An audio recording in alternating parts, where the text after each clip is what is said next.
Billions of miles from Earth, Voyager 1 was slipping out of alignment with our planet's receiving antennas. The spacecraft was drifting through the freezing vacuum of the outer solar system.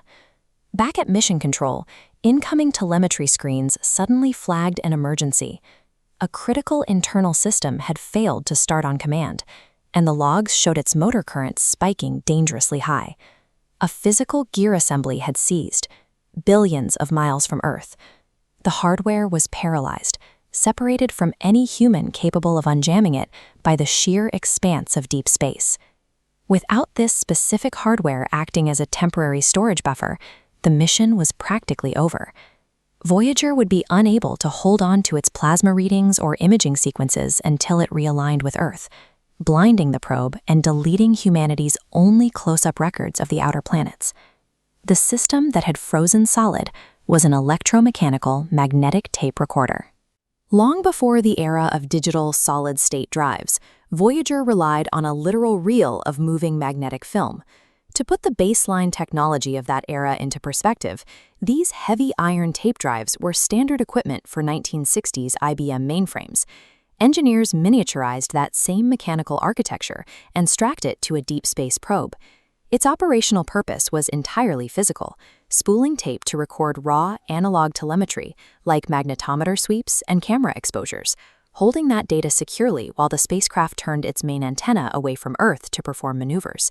So as Voyager flew past Jupiter and Saturn, every single discovery rested entirely on the reliability of spinning motors pulling a delicate strip of plastic.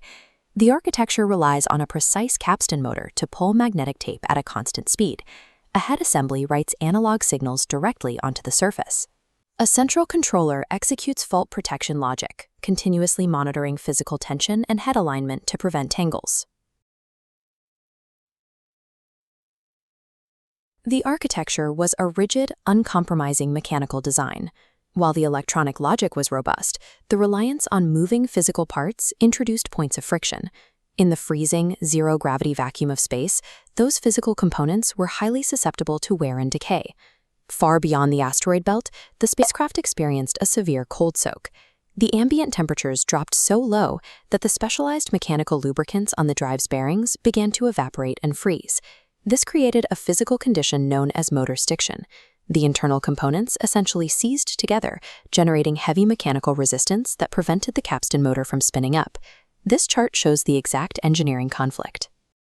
The physical torque required to break the motor out of that stiction exceeded the strict power limits programmed into the onboard controller software, causing the fault protection routines to continuously abort the startup. To save the recorder, engineers on Earth uploaded a brute force software patch. They instructed the controller to send a series of rapid, high-current start pulses, violently jolting the motor repeatedly until the physical resistance broke. That aggressive remote override forced the gears to turn. A fatal hardware freeze was defeated by a software patch, allowing the tape to spool once again. The patch executed perfectly.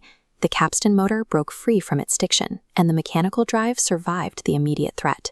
Because of that fix, the revived tape recorder was able to buffer and successfully transmit the first close-up images of Jupiter, capturing the complex dynamics of the Great Red Spot. The spinning film continued to log data as Voyager passed Io, recording the violent volcanic eruptions tearing across its yellow and orange surface. Years later, it held steady to document the dense, concentric ice and rock structures that make up the rings of Saturn. The tape recorder served as the sole historical preserver of humanity's first comprehensive grand tour of the outer planets. Modern silicon chips are vulnerable to high-energy particles that can flip digital bits and corrupt data instantly. By contrast, Voyager's magnetic film requires a physical electromagnetic force to overwrite. This resilience proved that meticulously designed mechanical systems could endure radiation that would destroy later generations of digital hardware. Today, Voyager 1 is traversing the isolation of the interstellar medium, and that original tape drive is still operational, spooling data from outside the heliosphere. In the absolute extremes of deep space, true reliability is measured strictly by the ability to survive decades of thermal drift and atomic decay. Sometimes the most resilient memory systems we can build are entirely physical. Voyager 1's tape drives were a mechanical memory system that outlived entire generations of digital hardware, proving that analog engineering can survive where modern systems fail. And their architecture remains one of the most remarkable feats of spacecraft design. Thanks for joining Database History. In the end, the oldest memory in interstellar space is still spinning.